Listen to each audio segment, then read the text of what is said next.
Today's question comes to us from Emily, and she writes, "Dear Ted, I really appreciate the Q&A videos that you do. I really took the advice that you've given about working for free to heart, but I'm having a problem with a client. This particular client is very consistent, but the jobs pay very little. On top of that, it seems like every time I work for this person, they make demands that go past the price that we've agreed on.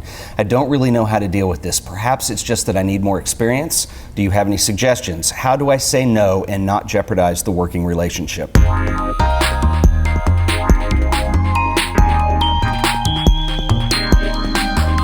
Emily, this is an excellent question, and thank you for asking. And yes, you do have yourself in a little bit of a pickle, and I understand. You have a client who you're saying on the one hand is very consistent in the work that they're giving you. They're hiring you over and over again. You work for them frequently. On the other hand, you're saying that when you do jobs for this particular client, that you're in a situation where they are making demands that are more than you're being paid for on the job, and it's becoming uncomfortable. Well, I would encourage you to actually look at this a little bit differently. That is not the kind of work that you want to have consistently. And I know that may be hard to hear, but that's looking at it the wrong way. You need to figure a way to deal with this now. The other thing you're telling me is that maybe you need more experience. Emily, your experience is happening right now. You need to start learning from it, and this is really important. A lot of people think, oh, I just need more experience, or someday it's just going to come out of the blue and hit me and I'll understand. No, it's not. You're doing the work right now, and I think you know that, and it's just a matter of understanding how to deal with this particular situation right now and how you can learn from that moving forward. Let's talk about your situation, and before we do that, I want to back up and let's talk about Business 101 here and what the core of running a business is. It's very simple. If you have a business, you need to make more than you're spending. It's that simple. It's amazing how many people, particularly creative people, will overcomplicate this. I used to when I did client work. It's been a while, and so hindsight's 20/20, but I did client work for 7 or 8 years, and I've had this particular problem myself, and it's not comfortable and it's not easy to deal with. But it is really important that you understand that is running a business, you need to make more than you're spending. Otherwise, you're not in business. If you're breaking even, you're not in business. You need to make more than you spend. It is that simple. Businesses cost money. You need to eat. You need to pay your own bills. Your business will cost money. You need to, beyond paying yourself, you need to host your website. You need to make business cards. Sometimes you have to travel. Sometimes you have expenses that come up as part of a job. Sometimes you have to hire people. Depending on how big your business is, you might have rent. You might have power bills and phone bills and internet bills on top of that rent if you have an office space. And so all those things are your business expenses. You have to make more than you're spending on those. It's that simple.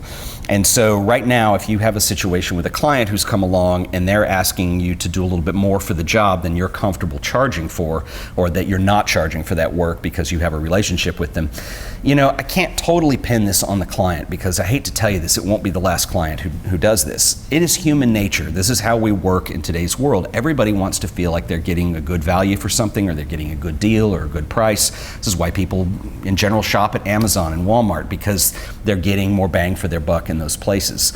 Now, that's another conversation and a bigger issue, but what you're dealing with is that's totally normal for the client to want to feel like they're getting a good deal from you. And you have trained them into a very bad habit of doing this consistently. So if this is happening on every job, you need to take some of the blame for that and realize that you've allowed that to happen. Let me give you an analogy here that's a little bit different, but I think it's the same ballpark.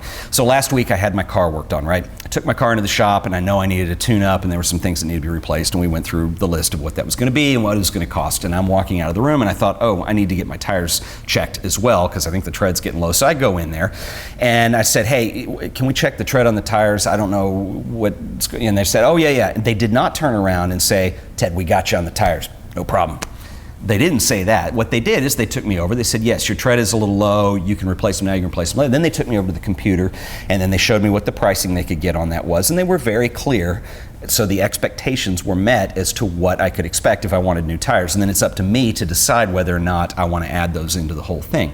Now, I did respect them for that, and I respected them for actually trying to get me a good deal on the tires, so I still felt like I was getting bang for my buck. But that's the difference. You got to be really careful about when clients want to throw more into the job, because that happens all the time, and you've got to understand how to say no, and it is not easy. Now, with your current situation now, you're going to need to say no, and you're going to need to do it pretty quick, because I don't know what the specifics are around your job with this client or what the work is, but you're obviously feeling the pinch. And so you need to do one of two things. You need to have a conversation with the client, would be the first suggestion. And I know that's not an easy conversation to have, because the risk there is that the client might be offended because all of a sudden you're asking to charge for something you've been throwing in, and that's difficult. And they may say, no, we're going to go with somebody else. Maybe they'll be offended and upset with you. I mean, there's a lot of fear that we have in having that conversation. Client relationships are no different than personal relationships. And whether you're married or whether you're dating somebody or even just your friends, sometimes you have to have difficult discussions with people and they're not comfortable. Working relationships are no different. In fact, sometimes they're even more at stake because we spend more time with clients working than we do with our friends and family sometimes. And again, that's another conversation, but I know it's hard. But the result is that one of two things is going to happen. They're either going to say, yes, we understand, we like the work that you do, let's agree on a new price moving forward, or they will say, sorry, we're going to leave. If they say, sorry, we're going to leave, that may not be the end of the world, which leads me to my second option. If you don't want to have that conversation, maybe the best thing to do is to cut bait and fire the client and move on. That's hard too, especially because at the beginning of that question you mentioned that the consistency is there with this client and that they are consistent. You work for them a lot, but you can't do it like you're doing. And I think you know that. But moving forward, I'll end with this story. So back when I used to do freelance work, there was a time where I had a very difficult client. And to make a long story short, we were still negotiating the job. I had already agreed on the price, but we were still trying to determine what the start and end dates were going to be. And this guy was for a product thing for a catalog, and he was just calling every 5 minutes and adding more to it. And we'd already agreed on a price. And it's like, no, we can't do this. And it was to the point where he was really kind of getting annoying with this. And I remember one day I got up, I got in the shower. By the time I got out of the shower, he'd called twice. And I thought, I can't do this, because I just knew going into this relationship, into this job, was just going to be too much for me to handle, and I was actually going to lose money on it as well as my own sanity. And I picked up the phone and made a very difficult phone call and called him and said, you know what, I can't do it. I'm sorry, you're going to have to hire somebody else. I'm sorry, I can't be more specific than that. Best of luck to you. The guy actually got really upset and blew up at me, and I got off the phone pretty quickly. But I was so relieved after doing that. And I know this is probably not like your situation, but what I'm getting to is what I felt in the end of this is I was relieved, and I realized that the time I could have wasted on that job being miserable was time I could have spent looking for a better client, time I could have spent on my portfolio, time I could have spent making phone calls and emails and trying to reach out to people and doing social media and all those things. And then it would blossom into a better client in the long run. And you know what? It did work out exactly that way. I did find a pretty good client after that. And I realized too at that point that that client wouldn't have come along, because I would have been completely engulfed in this other job that wasn't right. And I know this is a lot, but you got to do something, and I hope that helps you. And I'm sorry it's not an answer that is just really comfortable or easy to do. It is a difficult thing to deal with. It's a client relationship, and I hope this helps. And I encourage you to deal with this as soon as possible. And please keep me posted, because I want to hear how this works out.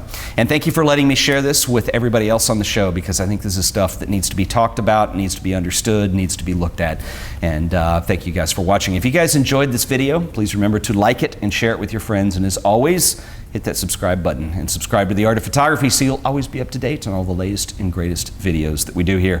Thanks, Emily, for her question. Thank you guys for watching, and I'll see you guys in the next video. Later.